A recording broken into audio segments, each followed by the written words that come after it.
Hi, everyone. Tim and Kim from Discovery Travel. Hope you're all Hey, having a good evening here. We're just going to go over a um, few updates and predictions of what we think is going to go happen here with travel soon. And then we're going to open it up. Basically, this is a Q&A and conversation. So feel free to chime in, and we'll get to that in just a second. But first, we got to do our little intro.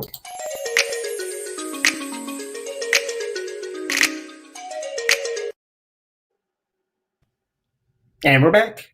hey.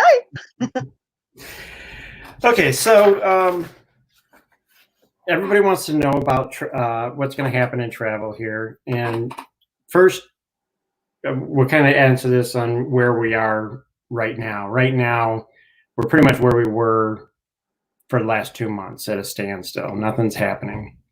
There are very few domestic flights. The airlines have cut their flights down quite a bit.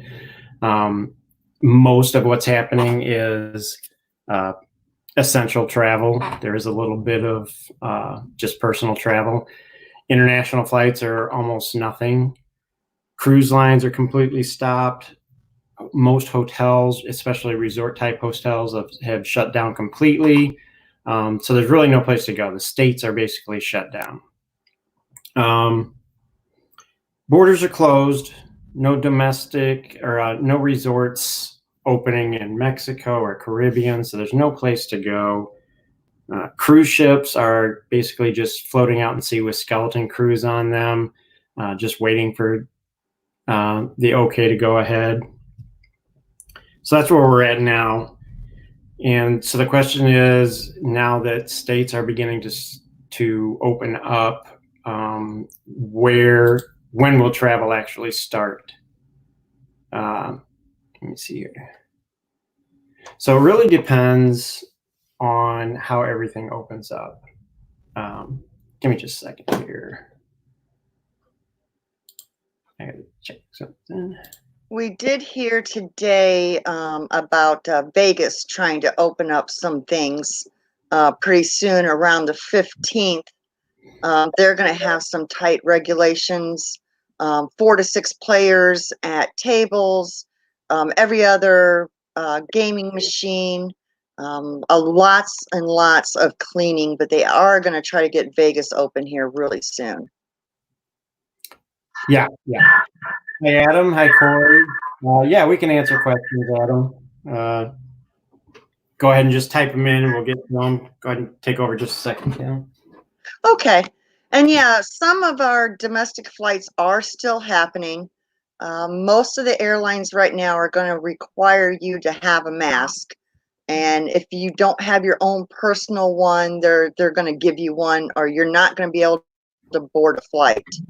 In fact, my own college daughter is coming home next week, and I had to make sure she had a couple of masks with her.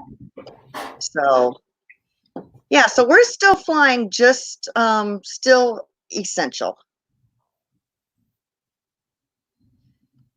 Adam, you can get me at Kimberly at discoverytravel.com.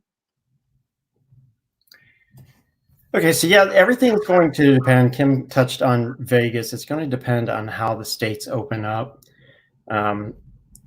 Indiana, most people here listening from Indiana, watching from Indiana, we've started to open up, and if things go as planned and as we hope they're going to go, we'll be fully open by July 4th. But how we travel and everything, and when flights will start picking up more, will depend on how other states open up. It doesn't matter if our state opens up. If no other state opens up, then there's still nowhere to go other than right here in Indiana. So Vegas, Nevada, hopefully they're really eager to open up. So hopefully they'll be able to do it in a safe way. And then once things open up, then you'll start to see travel beginning, and it'll probably begin with road travel first. The way the industry is thinking now is that people will still be a little bit sketchy about traveling on planes on that confined space where the air is circulated. So they will be a little timid. many people will be a little timid about hopping on those flights right away. So a lot of your travel might be to driving distances. So here in Indiana, you may be driving to Gatlinburg, Pigeon Forge. You may drive up to Wisconsin or Michigan.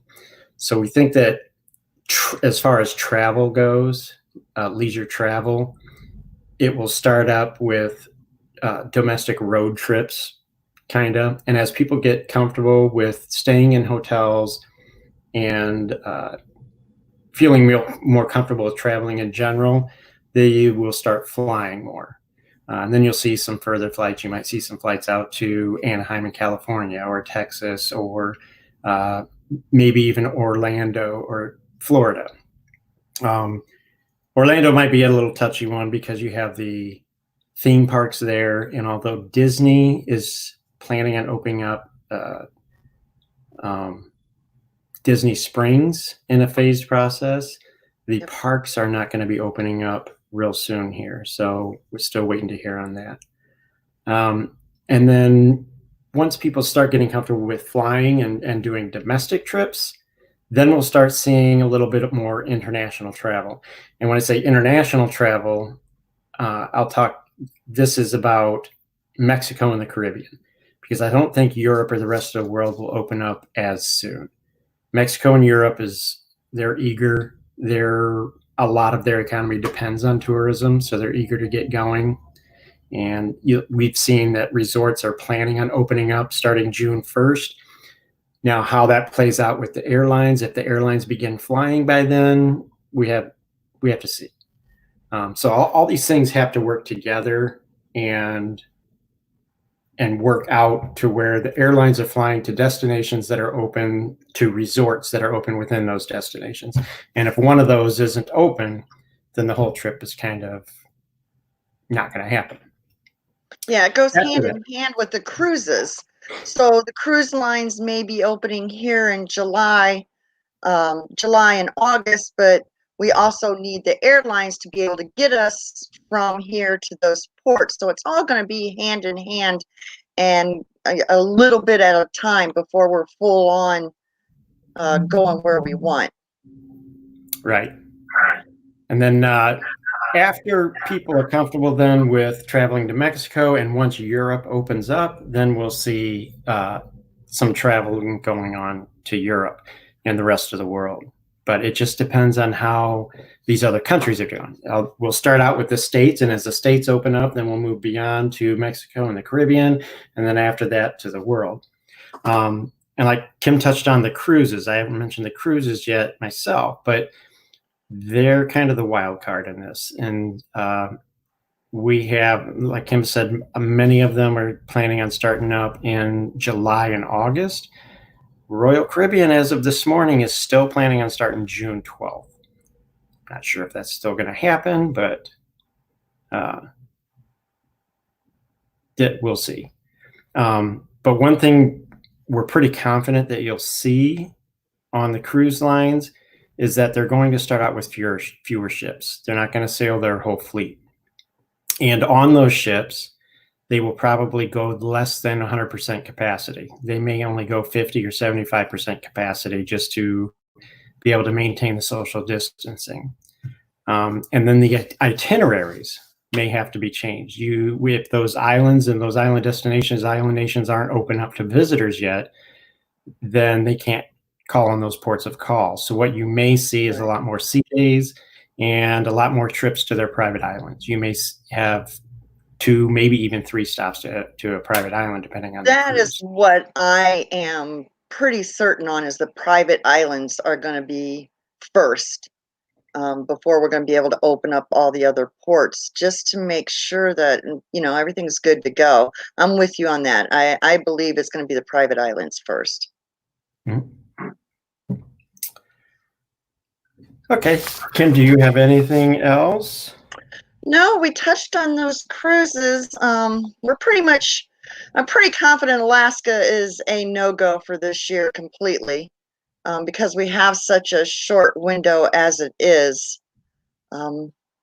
If They do. We might get one at the end of the September, but I know Carnival is not. I don't know if Royal Caribbean has canceled Alaska yet completely for this year. Do you know, Tim? Alaska is pretty much canceled for the whole Yeah. season. Yes. Pretty much done. So if you were hoping for an Alaskan cruise, we're looking at 2021. And other than that, yeah, it's just day by day. We'll see how it goes. Okay. Any questions? Corey, Adam? Bye, Adam.